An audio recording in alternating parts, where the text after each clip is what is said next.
اللہ الرحمن الرحیم سورہ نحل کا رکوع نمبر 6 اور 14ویں پارے کا رکوع نمبر 12 میں انشاءاللہ شروع کروں گا۔ اعوذ باللہ من الشیطان الرجیم، بسم اللہ الرحمن الرحیم۔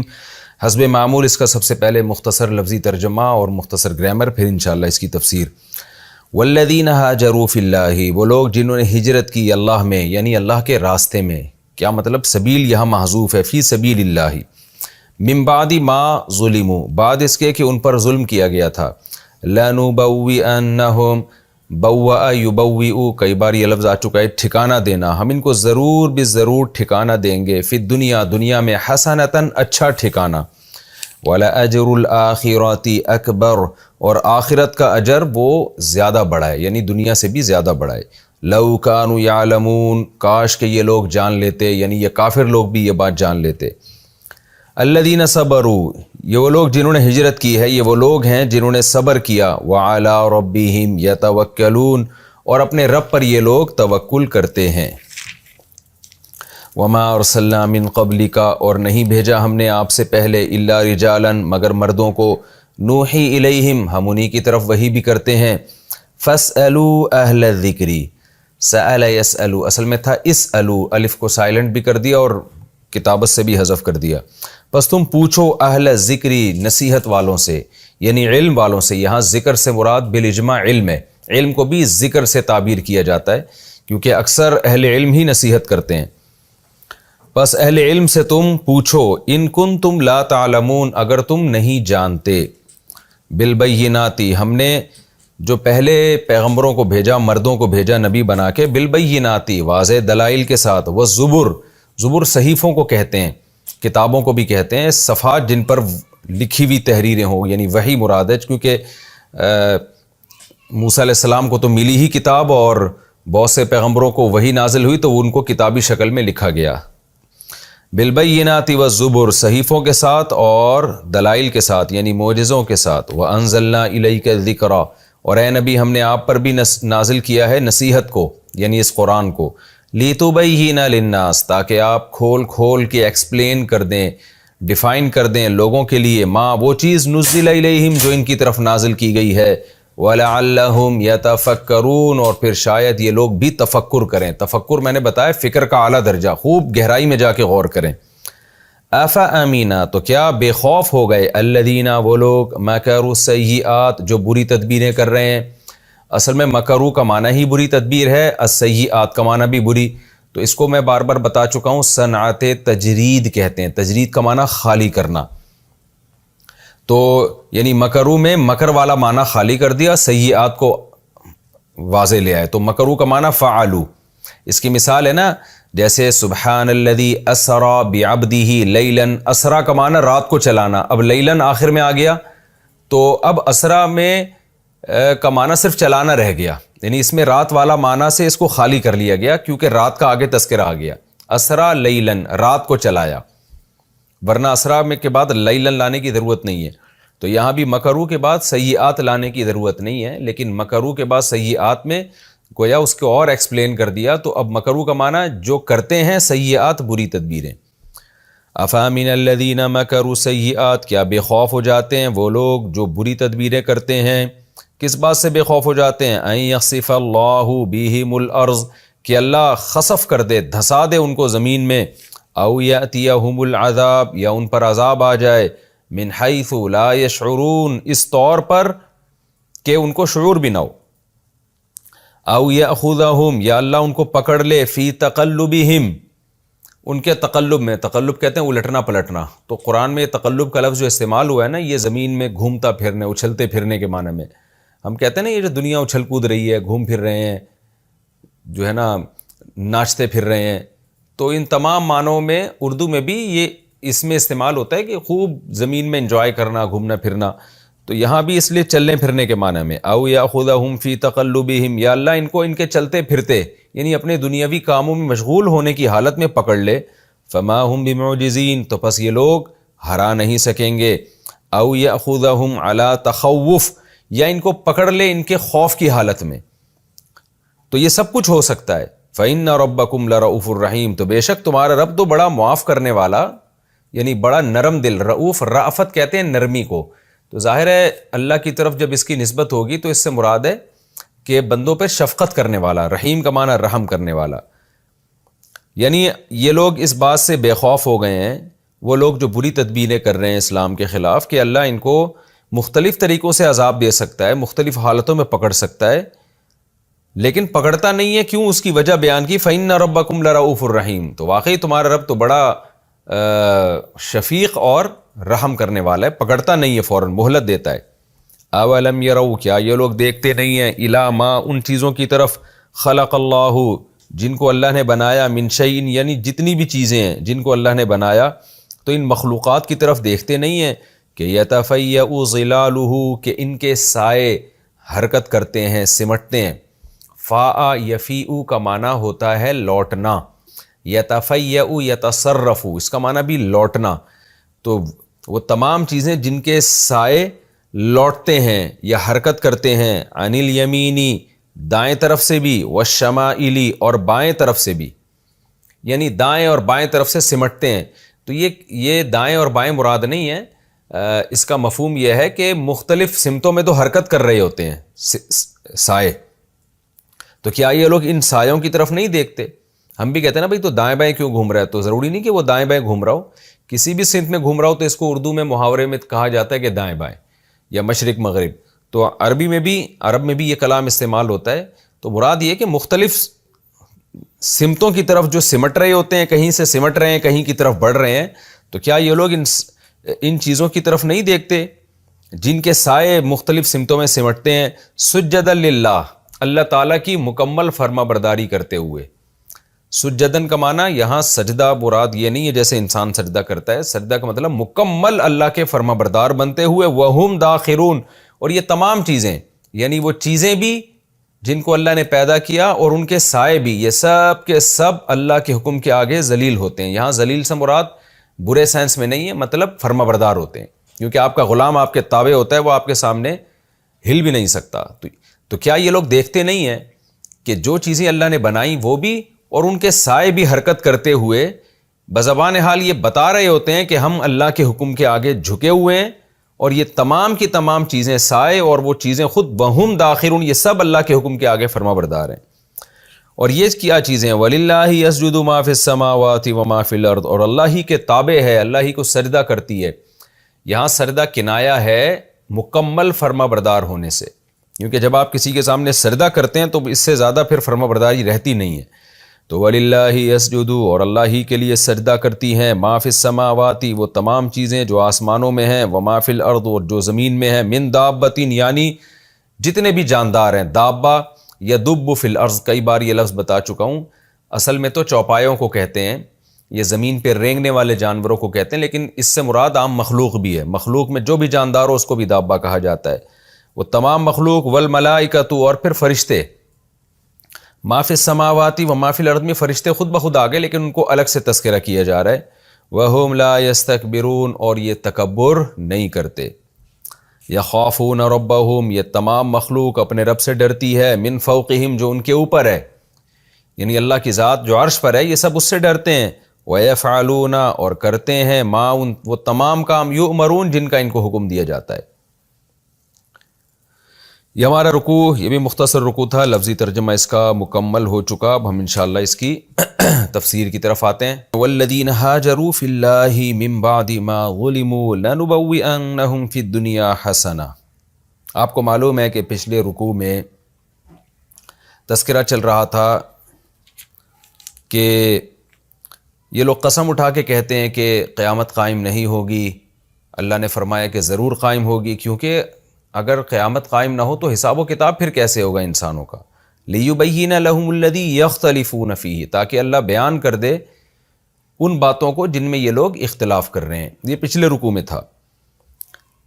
لیکن صحابہ کرام پر چونکہ مسلسل مصائب آ رہے تھے، مشرکین کی طرف سے ہٹ دھرمیاں تھیں، تو انہیں اس بات میں بھی تسلی کی ضرورت تھی کہ ایک تو مشرکین مکہ کے طعنے ہیں جن کا قرآن جا بجا جواب دے رہا ہے کہ آپ کے ہاتھ میں ان کی ہدایت نہیں ہے، اللہ چاہتا تو سب کو خود سے ہدایت دے دیتا.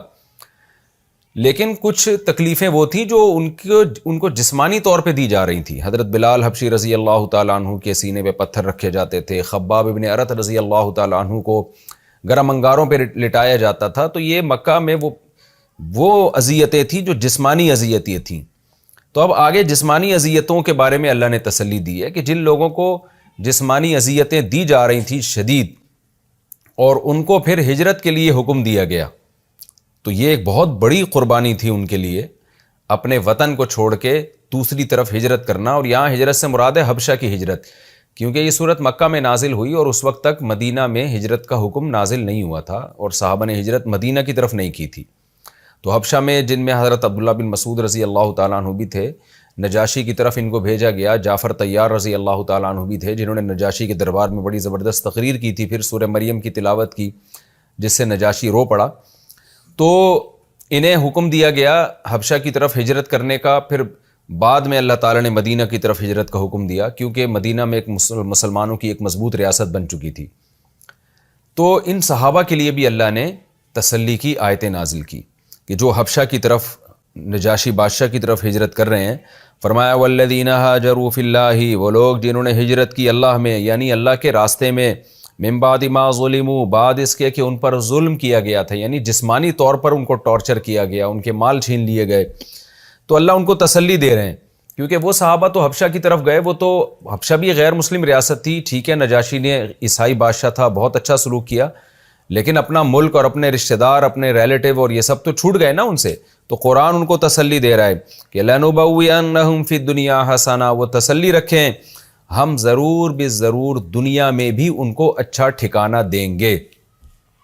یعنی عنقریب دنیا میں بھی تمہارے لیے کسی اسٹیبل جگہ پہ، جو تمہاری ہی ریاست ہو، تمہارا ہی ملک ہو، اس میں تمہیں ٹھہرنے کی ایک جگہ دیں گے.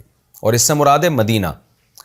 چنانچہ نبی صلی اللہ علیہ وسلم کی دعوت جو مکہ میں تو لوگ اس کو ایکسیپٹ نہیں کر رہے تھے، لیکن مدینہ والوں کے دل نرم تھے. مدینہ سے مختلف وفود آتے. جب مدینہ والوں کو پتہ چلا کہ بھئی مکہ میں اس طرح محمد صلی اللہ علیہ وسلم نے نبوت کا دعویٰ کیا ہے، تو وہ تفتیش کے لیے آنا شروع ہوئے اور آتے اور آپ سے ملتے اور آپ کے معجزے دیکھتے اور آپ کی تعلیمات سن کے اسلام قبول کرتے اور آپ سے بیعت ہونا شروع ہو گئے. اور مدینہ میں اتنے لوگ مسلمان ہو گئے، بہت سے تو جنہوں نے نبی کو دیکھا نہیں وہ بھی مسلمان ہو گئے. اور پھر مدینہ ایک ایسی جگہ بنی نبی صلی اللہ علیہ وسلم کے لیے اور مسلمانوں کے لیے، ایسی سوٹیبل جگہ جہاں نبی صلی اللہ علیہ وسلم ہجرت کر سکتے تھے. تو آپ صلی اللہ علیہ وسلم نے وہاں ہجرت کی اور آپ کا شاندار استقبال ہوا. آپ مدینہ کے امیر ٹھہرے، آپ ہی مدینہ کے بادشاہ بھی آپ ٹھہرے. مدینہ کے جو امیر تھے، جنگی کمانڈر تھے، قاضی تھے، تمام عہدے آپ صلی اللہ علیہ وسلم کو ملے وہاں پہ، اور اہل اسلام کی وہاں عزت ہوئی. تو اس کے بعد یہ جو وفد تھا عبداللہ بن مسعود رضی اللہ تعالیٰ عنہ اور جعفر طیار کا، یہ لوگ پھر مدینہ چلے گئے. تو اللہ نے اپنا وعدہ اس طرح پورا کیا کہ ان کو ایک مضبوط ٹھکانہ دے دیا. آگے اللہ فرماتے ہیں وَلَأَجْرُ الْآخِرَةِ أَكْبَرُ، یہ تو دنیا میں ہم تمہیں اجر دیں گے کہ مدینہ میں اچھا ٹھکانہ دے دیا، لیکن آخرت کا اجر تو اس سے بھی بڑا ہے. لَوْ كَانُوا يَعْلَمُونَ، کاش یہ لوگ یعنی کافر لوگ بھی یہ باتیں جان لیں کہ تم جن پر ظلم کر رہے ہو انجام انہی کا اچھا ہونے والا ہے. تو جن کا اچھا انجام ہوا، جنہوں نے ہجرت کی، تو ان کے لیے آخرت کا انجام اچھا کیوں ہے، اس کی اللہ آگے وجہ بیان کر رہے ہیں. الذین صبروا، یہ وہ لوگ ہیں جنہوں نے صبر کیا، وعلی ربہم یتوکلون، اور یہ انہوں نے اپنے رب پر یہ توکل کرتے ہیں. اللہ کا حکم آیا کہ بھئی مکہ چھوڑ دو، یہاں دین پر چلنا ممکن نہیں ہے، تو کتنے تحفظات تھے. پتہ نہیں یہ غیر کنٹری میں جا رہے ہیں، نجاشی عیسائی بادشاہ ہے، وہ نبی صلی اللہ علیہ وسلم کی نبوت کا سن کے اور ہی سیخ پانا ہو جائے، ہمیں قتل نہ کر دے. لیکن اب کوئی آپشن ہی نہیں تھا نا. تو جب انسان کے پاس کوئی آپشن نہیں ہوتا تو شریعت کا حکم یہ ہے کہ یہ دیکھا جائے کہ کم نقصان کس میں ہے. ایک جگہ نقصان یقینی ہے، یعنی دو اصول اختیار ہوتے ہیں. ایک تو یہ کہ دو نقصانوں میں سے کم نقصان کس میں ہے. نمبر دو، یقینی کس میں ہے اور غیر یقینی کس میں. تو مکہ میں رہتے ہوئے زیادہ نقصان کا خطرہ بھی تھا اور وہ نقصان بھی یقینی تھا. حبشہ جانے میں ایک تو نقصان بھی کم ہونے کا خطرہ تھا اور اس کا بھی امکان تھا کہ وہ کم نقصان بھی نہ ہو، مکمل پناہ دے دے آپ کو، کیونکہ نجاشی کے حالات جو ان کے سامنے آئے وہ تعریفیں آئی تھی کہ وہ نرم دل بادشاہ ہے. تو ایسے موقع پہ شریعت کہتی ہے کہ آپ اسباب اختیار کریں اور پھر اللہ پہ توکل کریں، نتیجہ اللہ پہ چھوڑ دیں. تو ان حضرات نے ایسا نہیں کیا کہ ان حالات میں کفر کی طرف چلے گئے، بلکہ اپنا فیوچر اللہ کے حوالے کیا کہ کوئی بات نہیں، ہم اللہ کے لیے قربانی دیں گے، اپنے دین سے پیچھے ہم نہیں ہٹیں گے. اسی کو اللہ نے توکل سے تعبیر کیا, یعنی اللہ پر اعتماد کہ رزق دینے والی ذات, ٹھکانہ دینے والی ذات اللہ کی ذات ہے. تو صبر بھی کیا اور اللہ پر توکل اور اعتماد بھی کیا. وما ارسلنا من قبلك الا رجالا نوحي اليهم فاسالوا اهل الذكر ان كنتم لا تعلمون. اللہ نے صحابہ کو تسلی دی. دوبارہ اللہ مشرکین مکہ کی طرف آتے ہیں, کیونکہ ڈیبیٹ بھی چل رہی ہے, ہجرتیں بھی ہو رہی ہیں, مناظرے بھی ہو رہے ہیں, تسلیاں بھی ایک ہی ٹائم پہ نازل ہو رہی ہیں. سارے کام اس زمانے میں ایک ہی وقت میں ہو رہے تھے. تو اللہ مشرکین مکہ کو کہتا ہے کہ تم بار بار یہ دعویٰ کرتے ہو کہ انسان کیسے پیغمبر بن گیا, تو تم چونکہ اہل کتاب نہیں ہو, تم میں 2000 سال پہلے ایک پیغمبر آئے ہیں اسماعیل علیہ السلام, ان کی تعلیمات محو ہو چکی ہیں, اس لیے تمہیں یہ چیز اچنبھے کی لگ رہی ہے کہ اللہ نے انسان کو کیسے اپنا نائب بنا دیا, یعنی نبوت رسالت میں, پیغام پہنچانے میں, تو کیسے اللہ نے بنا دیا. تو اللہ فرماتے ہیں کہ ما ارسلنا من قبلک الا رجالا, اے نبی ہم نے آپ سے پہلے مردوں ہی کو پیغمبر بنا کے بھیجا, یعنی ان کو یہ بات بتا دیں. نوحی الیہم, پھر ہم ان کی طرف وحی کرتے ہیں. فاسألوا اہل الذکر, تو اے اہل مکہ تم اہل علم سے پوچھ لو. یعنی اگر تمہیں مسلمانوں کی یا پیغمبر کی بات پر یقین نہیں آتا تو اور بھی تو دوسرے اہل علم ہیں نا جو نیوٹرل ہیں, یعنی اہل کتاب جن کو یہودی اور عیسائی کہا جاتا ہے, وہ تو مسلم نہیں ہیں لیکن ان کے پاس علم ہے, وہ نصیحت والے لوگ ہیں, ان کے پاس تورات ہے, وہ ہسٹری کا علم جانتے ہیں. ان سے جا کے پوچھو ان کنتم لا تعلمون, اگر تمہارے پاس علم نہیں ہے. مشرکین مکہ کے پاس تو نالج ہی نہیں تھی, وہ تو جہالت کے اندھیروں میں ڈوبے ہوئے تھے. یہود و نصارہ تو پھر بھی بہت ساری نالج رکھتے تھے. تو جا کے ان نیوٹرل لوگوں سے پوچھو جن کے پاس نالج ہے, وہ تمہیں بتائیں گے کہ جتنے بھی پیغمبر دنیا میں آئے ہیں سارے بشر ہی تھے, سارے مرد ہی تھے. ایسا کچھ نہیں ہے کہ کوئی فرشتے کو اللہ نے پیغمبر بنا کے بھیج دیا ہو. تو ان سے جا کے پوچھو. بالبیناتی, ہاں وہ پیغمبر معجزوں کے ساتھ آئے ہیں, واضح دلائل کے ساتھ. والزبر, اور ان کے پاس آسمانی صحیفے بھی ہوتے تھے, تعلیمات بھی ہوتی تھیں. تو جیسے بہت سارے پیغمبر پہلے آئے ہیں تو تمہیں اہل کتاب یہود و نصارہ بتائیں گے کہ بھئی یہ پہلے آتے رہے, کوئی اچھمبے کی بات نہیں ہے. وانزلنا الیک الذکر, تو اے نبی اسی طرح ہم نے بھی آپ پر اس نصیحت کو نازل کیا, یعنی قرآن کو نازل کیا. لتبین للناس, اس لیے تاکہ آپ لوگوں کو ایکسپلین کریں, آپ لوگوں کو کھول کے بیان کر دیں, ما نزل الیہم, کہ ان پر کیا نازل ہو رہا ہے. وَلَعَلَّهُمْ يَتَفَكَّرُونَ, اور تاکہ یہ لوگ غور و فکر کریں, یعنی ان آیتوں میں بھی غور کریں جو نبی ایکسپلین کر رہے ہیں, اور انجام پہ بھی غور کریں کہ اگر ہم نے ان پر عمل نہیں کیا تو ہمارا انجام کیا ہوگا. تو ان دونوں چیزوں میں غور کریں. تبھی آگے اللہ تعالیٰ دھمکی دیتے ہیں, افامن الذین مکروا السیئات, کہ تم اعتراضات میں لگے رہتے ہو اور اسلام کے خلاف تدبیریں کرتے رہتے ہو جو کہ اللہ کے خلاف تدبیریں ہیں, تو کیا تم لوگ اس بات سے بے خوف ہو گئے ان یخسف اللہ بہم الارض, کہ اللہ ان کے ساتھ زمین کو دھسا دے. یعنی تمہیں ڈر نہیں لگتا کہ اللہ تمہیں زمین میں بھی دھسا سکتا ہے. او یاتیہم العذاب, یا ان پر اس طرح سے عذاب آ جائے, من حیث لا یشعرون, کہ ان کو پتہ بھی نہ چلے. او یاخذہم فی تقلبہم, یا ان کو چلتے پھرتے پکڑ لے, یہ اپنی مستیوں میں گم ہوں اور اچانک ان پر عذاب آ جائے. یعنی اللہ کو تو ہر طرح سے عذاب دینے پر قدرت ہے. فما ہم بمعجزین, تو پھر یہ اللہ کو ہرا نہیں سکیں گے. او یاخذہم علی تخوف, یا ان پر خوف کی ایک حالت ہو, مال کے گھٹنے کا خطرہ ہو, قحط آ رہا ہو. جیسے انسان پر تو مختلف حالتیں آتی رہتی ہیں نا. تخوف کا معنی کہ تنقص من الاموال, کہ مال کا یعنی گھٹ رہا ہو ان کا مال, جس کی وجہ سے انسان خوف کی حالت میں آتا ہے. یا کوئی وبا پھیل گئی ہو, جسم کا نقصان ہو رہا ہو, تو ایسی کنڈیشن میں کہ جب انسان قابل ترس ہوتا ہے, وہ چاہتا ہے کہ یہ عذاب مجھ سے ہٹے, تو اللہ کو اس پر بھی قدرت ہے کہ اس مصیبت کے ہوتے ہوئے ان کو عذاب میں ڈال دے, یعنی اور بڑی مصیبت میں مبتلا کر دے. یہ تو سب کچھ اللہ کے اختیار میں ہے. یعنی اللہ ان کو اس حالت میں بھی پکڑ سکتا ہے کہ جب یہ گھوم پھر رہے ہوں, لائف کو انجوائے کر رہے ہوں اور بالکل بے خوف ہوں, اور اس حالت میں بھی پکڑ سکتا ہے کہ جب یہ ویسے ہی قابل ترس ہوں اور اس پر الٹا اور اللہ ان کے اوپر عذاب دے دے. فَإِنَّ رَبَّكُمْ لَرَؤُوفٌ الرَّحِيمٌ, پھر اللہ خود اپنی تعریف کرتے ہیں کہ بے شک واقعی تمہارا رب تو بڑا شفیق ہے اور رحم کرنے والا ہے. کیا مطلب, ایسا کرتا نہیں ہے وہ, تو اس مہلت سے فائدہ اٹھاؤ, لیکن یہ ممکن ہے, پاسبل ہے کہ اللہ ایسا کر دے گا, اس بات کا امکان پورا پورا موجود ہے۔ اولم یروا الی ما خلق اللہ من شیء، پھر اللہ انسان کو ایک نصیحت کرتے ہیں کہ دیکھ تو اللہ کے سامنے سر نہیں جھکاتا، اللہ کے حکم کے سامنے اطاعت نہیں کرتا، نہ اللہ پہ ایمان لا رہا ہے، نہ اس کی کتابوں پہ ایمان لا رہا ہے، نہ اس کے پیغمبروں پہ ایمان لا رہا ہے، اپنی مستیوں میں لگا ہوا ہے، تو اپنے علاوہ جتنی مخلوق ہے ان تمام مخلوق کو دیکھ کیسے خدا کے حکم کے آگے وہ تابع ہیں، جس کو جس کام پہ لگا دیا وہ اس کام پہ لگا ہوا ہے۔ تو یہ جو یعنی انسان کے علاوہ جتنی مخلوقات ہیں انہی کو دیکھ کر عبرت حاصل کرو۔ تو اس لیے اللہ اپنی توحید کی ایک دلیل دیتے ہیں اور اپنی قدرت کی ایک دلیل دیتے ہیں۔ اولم یروا، کیا یہ لوگ دیکھتے نہیں ہیں، الی ما خلق اللہ من شیء، ان چیزوں کی طرف جو اللہ نے پیدا کی ہیں، یتفیأ ظلالہ، کہ ان کے سائے بھی حرکت کرتے ہیں، سمٹتے ہیں، عن الیمین والشمائل، دائیں اور بائیں جانب سے، سجدا للہ، اللہ کی مکمل فرما برداری کرتے ہوئے۔ کیا مطلب؟ یہ سایہ جو حرکت کرتا ہے نا، یہ بھی اللہ کے حکم کے تابع ہے۔ کیا مطلب؟ جس چیز کا سایہ ہے اس چیز میں سائے بن کیوں رہے ہیں؟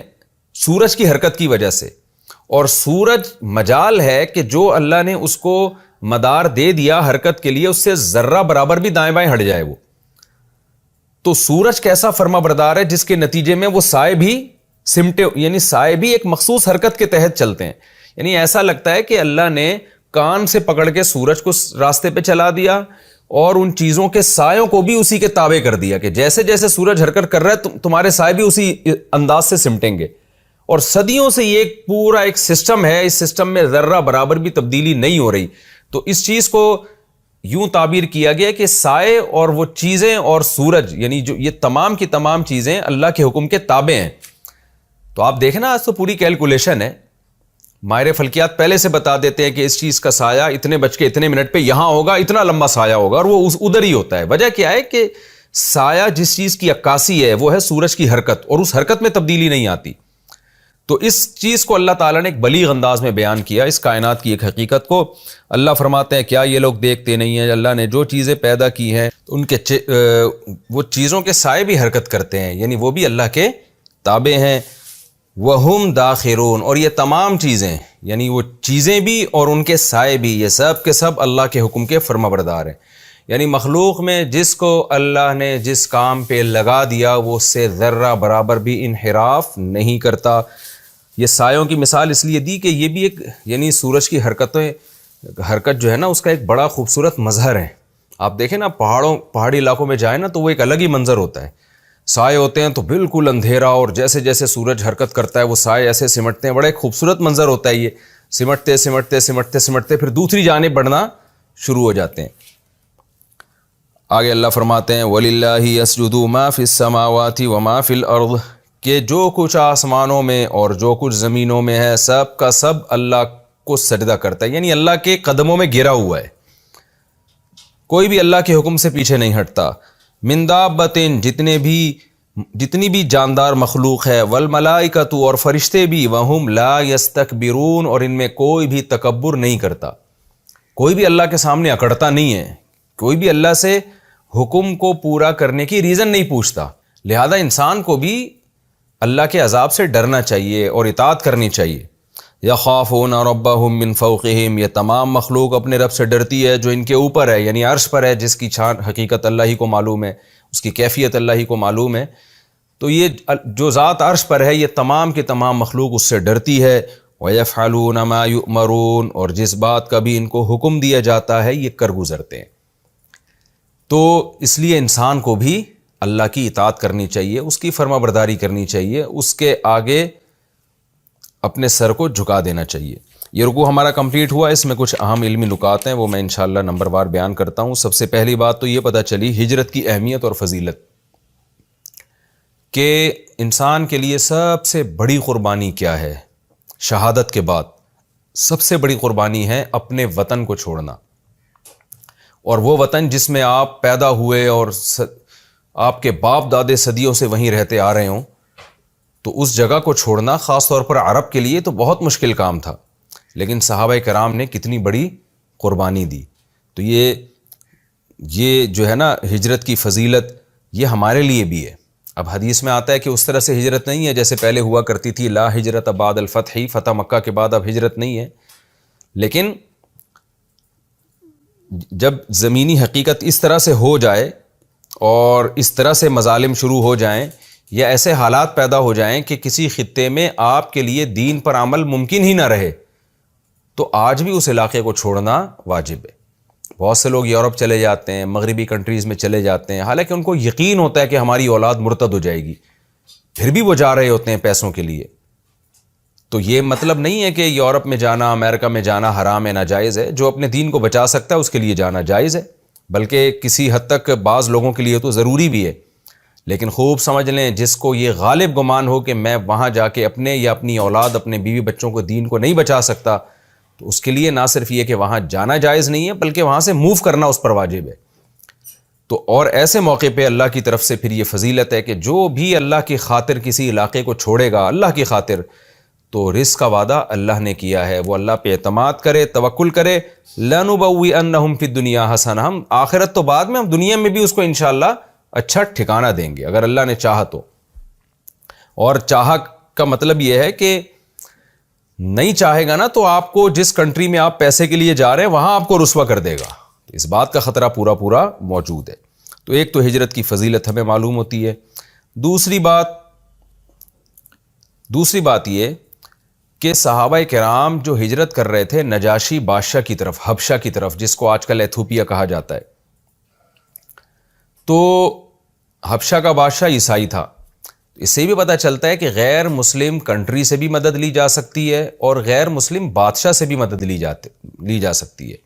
آج ہمارے ہاں بہت سے لوگ جن کو مذہبی نالج میں، مذہبی تعلیم میں زیادہ گہرائی نہیں ہے، وہ بات پہ کفر کے فتوے لگا رہے ہوتے ہیں کہ فلاں نے فلاں غیر مسلم کنٹری سے مدد کیوں لی، فلاں نے فلاں غیر مسلم ملک سے مدد کیوں لی، یہ غیرت کے خلاف ہے اور یہ آپس میں ملے ہوئے ہیں۔ اس طرح کے فضول تبصرے آپ صبح و شام سنتے رہتے ہیں مختلف ذرائع سے۔ تو فی نفسی ہی کسی غیر مسلم کنٹری سے یا غیر مسلم بادشاہ سے مدد لینا شریعت میں ناجائز نہیں ہے۔ تو صحابہ کرام نے مدد لی کیونکہ اس وقت ایک ریاست حبشہ ہی کی تھی جس کے بارے میں ان کو امید تھی کہ وہاں کا بادشاہ اچھا ہے اور مظلوموں کی مدد کرتا ہے، تو صحابہ کرام نے وہاں ہجرت کی۔ تو یہ بھی ہمیں پتہ چلتا ہے کہ غیر مسلم سے مدد لینا بھی جائز ہے۔ اور الذین صبروا علی ربہم یتوکلون، صبر اور اللہ پہ توکل کی فضیلت۔ آج یہ چیزیں بھی ہماری سوسائٹی سے ختم ہو گئی ہیں، نہ صبر کیا جاتا ہے۔ صبر کا مطلب کیا ہے؟ اپنے آپ کو ایسے کام سے روک لینا جو اللہ کی مرضی کے خلاف ہو، مصیبت میں، یعنی مصیبت میں اپنے آپ کو ایسے کام سے روکیں کہ جس سے اللہ ناراض ہوتا ہے، کیونکہ مصیبت کے وقت نا انسان بالکل حواس باختہ ہو جاتا ہے اور الٹے کام کرنا شروع کر دیتا ہے، اللہ کو ناراض کرنا شروع کر دیتا ہے۔ تو یہ چیز بھی بہت امپورٹنٹ ہے، جزا فضا کرنا، مصیبت میں آپے سے باہر ہو جانا، یہ کوئی فضیلت کی بات نہیں ہے۔ اور توکل کی فضیلت، توکل کا مطلب کیا ہے؟ توکل کا مطلب ہے اسباب اختیار کرنا، وہ اسباب جس کے کا حکم اللہ نے دیا ہے، ان اسباب کو چھوڑ دینا جن سے اللہ ناراض ہوتا ہے۔ اور جب آپ ان اسباب کو چھوڑیں گے جن سے اللہ ناراض ہوتا ہے تو آپ کو کچھ خوف لاحق ہوگا، یار پتہ نہیں میں کھانے کو ملے گا نہیں ملے گا، تو اس موقع پہ اللہ پہ اعتماد کرنا۔ خوب سمجھ لیں، اللہ پہ اعتماد کا مطلب یہ نہیں ہے کہ اسباب چھوڑ دیں آپ۔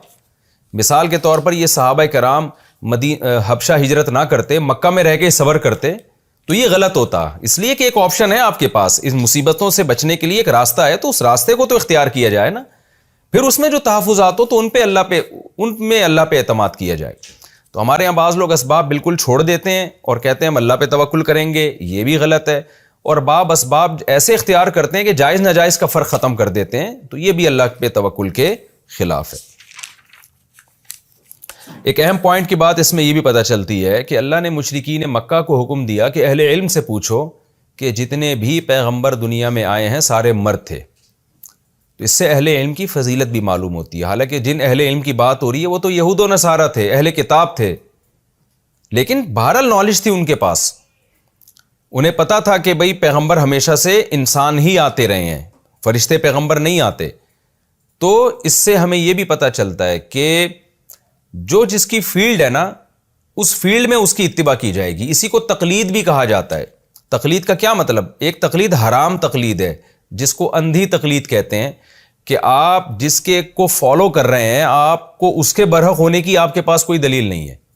اور ایک تقلید وہ ہے جو جائز تقلید ہے، بلکہ واجب تقلید ہے، وہ یہ ہے کہ آپ جس چیز میں فالو کر رہے ہیں نا کسی شخصیت کو، وہ شخصیت اس چیز میں کامل علم رکھتا ہے، تو ایسے موقع پہ اہل علم کو فالو کرنا قرآن نے اس کا حکم دیا ہے، کیونکہ قرآن کہہ رہے اہل علم سے پوچھو اگر تمہیں معلوم نہیں ہے۔ تو کیا مطلب؟ کیا پوچھو؟ وہ پوچھو جو جس کا علم ان کے پاس ہے۔ تو فقہا کے پاس فقہ کا علم ہوتا ہے، تو فقہ کا علم اسی آیت سے ہمیں پتہ چلتا ہے کہ فقہا سے پوچھے جائے گا حلال و حرام کے مسائل۔ میڈیکل سائنس کا علم ڈاکٹروں کے پاس ہوتا ہے، حکمت کا علم حکیموں کے پاس ہوتا ہے۔ تو جو بھی جس فیلڈ کا ماہر ہے نا، اس آیت کے بارے میں اجماع ہے پوری امت کا کہ اس آیت سے تقلید بھی ثابت ہوتی ہے جو جائز تقلید ہے، ایک حرام تقلید ہے، میں اس کی بات نہیں کر رہا، وہ جو باپ دادا کی اندھی تقلید کیا کرتے تھے مشرکین مکہ۔ اس آیت سے علماء کی تقلید بھی ثابت ہوتی ہے، اس آیت سے فقہا کی بھی، محدثین کی بھی۔ علم حدیث میں جب سند کی بحث آئے گی تو محدثین سے رابطہ کیا جائے گا، اور جب تاریخ کا علم آپ نے حاصل کرنا ہے تو مورخین سے رابطہ کیا جائے گا، مورخین کی کتابیں پڑھی جائیں گی۔ تو یہ جو آج کل ایک اوٹ پٹانگ قسم کی ایک سوچ چل پڑی ہے نا کہ ہم ہر چیز میں خود تحقیق کریں گے پھر ہم فیصلہ کریں گے، حالانکہ آپ کے پاس تحقیق کا علم ہی نہیں ہے، کیونکہ کسی بھی شعبے میں تحقیق کے لیے ایک خاص درجے کی نالج ہو، پھر انسان میں تحقیق کی صلاحیت پیدا ہوتی ہے۔ تو جو اس شریعت کے پیچیدہ مسائل ہیں ان میں تحقیق کے لیے ایک خاص درجے کی نالج ہوگی تو آپ تحقیق کے اہل ہوں گے۔ تو وہ نالج حاصل کرتے نہیں ہیں اور ڈائریکٹ جو ہے وہ تحقیق کرنا شروع کر دیتے ہیں۔ اس کی مثال ایسے جیسے میڈیکل سائنس میں جب تک آپ ایک خاص ایک علم تک نہ پہنچ جائیں، اس سے پہلے آپ پیناڈول کے بارے میں تحقیق نہیں کر سکتے کہ یہ کیا ہے، تو آپ کریں گے تو مار کھائیں گے آپ۔ تو یہی حال فقہ کا بھی ہے، یہی حال حدیث کا بھی ہے، یہی حال قرآن کا بھی ہے، یہی حال جتنے بھی علوم ہیں ان تمام علوم کا ہے۔ تو جب تک اس لیول کی نالج آپ کے پاس نہیں ہوگی آپ تحقیق کے اہل ہی نہیں ہوں گے۔ جب اہل ہی نہیں ہے تو آپ کریں گے کیسے؟ ہاں کچھ موٹے مسائل جو ہوتے ہیں، عقیدے کی بات ہے یا بیسک اسلام کے حلال و حرام کے مسائل کا علم ہے، اس میں ایک عام آدمی بھی تحقیق کر سکتا ہے۔ جیسے کہ صحت کے جو بنیادی چیزیں ہیں، موٹی باتیں، ان میں تو ایک عام آدمی بھی تحقیق کر سکتا ہے، لیکن جب آپ باریکیوں کی طرف جائیں گے تو ایک عام آدمی کو ڈاکٹر پہ اعتماد کرنا پڑے گا، علم حدیث کے معاملے میں محدث پر اعتماد کرنا پڑے گا، اور فقہ کے معاملے میں فقہا پر اعتماد کرنا پڑے گا، کیونکہ قرآن کہہ رہے فَاسْأَلُوا أَهْلَ الذِّكْرِ، تم اہل علم سے پوچھو۔ تو ظاہر ہے پوچھا اس لیے جاتا ہے نا کہ عمل کیا جائے اس کے اوپر، تو یہاں پوچھنے کا مطلب یہ ہے کہ پوچھ کر اس پر عمل کرو۔ تو اللہ مشرکین مکہ سے کہہ رہے ہیں کہ تم اہل علم سے پوچھو، اگر تمہارے پاس علم نہیں ہے، تم ہسٹری نہیں جانتے، تمہارے پاس آسمانی کتابیں نہیں ہیں، تو جن کے پاس ہیں ان سے یہ بات پوچھو، وہ تمہیں بتائیں گے کہ جتنے بھی پیغمبر پہلے آئے ہیں وہ تمام کے تمام، ان میں سے کوئی بھی پیغمبر فرشتہ نہیں تھا، فرشتے نہیں تھے وہ۔ تو یہ جو تواتر سے خبر چلی آ رہی ہے نا اہل کتاب میں، یہ خبر حجت ہے۔ یہاں ایک بات کا ایک اشکال ہوتا ہے کہ جو ہے یہ جو عیسائی تھے یہ تو عیسیٰ علیہ السلام کو بشر نہیں مانتے تھے، یہ تو اللہ کا بیٹا مانتے تھے، ان میں الوہیت کے قائل تھے، تو وہ تو عیسیٰ علیہ السلام کے بارے میں یہ نہیں کہیں گے کہ وہ بشر تھے۔ تو خوب سمجھ لیں کہ جب عمومی طور پر اہل علم سے پوچھا جائے گا نا، تو جو تواتر کے ساتھ جو علم حاصل ہوگا وہ علم یہی حاصل ہوگا کہ جب سارے پیغمبر بشر تھے تو عیسیٰ ابن مریم بھی بشر تھے۔ تو آپ نے جو ان سے نالج لینی ہے نا، وہ نالج لینی ہے جو ان کے پاس تواتر کے ساتھ چلی آ رہی ہے۔ وہ نالج یہ ہے کہ موسیٰ علیہ السلام بھی بشر تھے، ابراہیم علیہ السلام بھی بشر تھے، یعقوب علیہ السلام بھی، عیسیٰ ابن مریم، اسماعیل علیہ السلام بھی، اور یوسف علیہ السلام بھی، موسیٰ علیہ السلام بھی۔ تو اس سے جو نتیجہ اخذ ہوگا وہ یہ ہوگا کہ پھر محمد صلی اللہ علیہ وسلم بھی بشر ہیں، اور آپ کے لیے بھی فرشتہ ہونا ضروری نہیں ہے۔ تو یہ بھی ایک پوائنٹ کی بات ہے۔ البتہ ایک اشکال اس پر ہوگا کہ جب اللہ تعالیٰ نے اہل علم کی تقلید کا حکم دیا، فَاسْأَلُوا أَهْلَ الذِّكْرِ إِن كُنتُمْ لَا تَعْلَمُونَ، تم علم نہیں ہے تو ان سے پوچھو، یعنی جو وہ بتائیں اس کو فالو کرو۔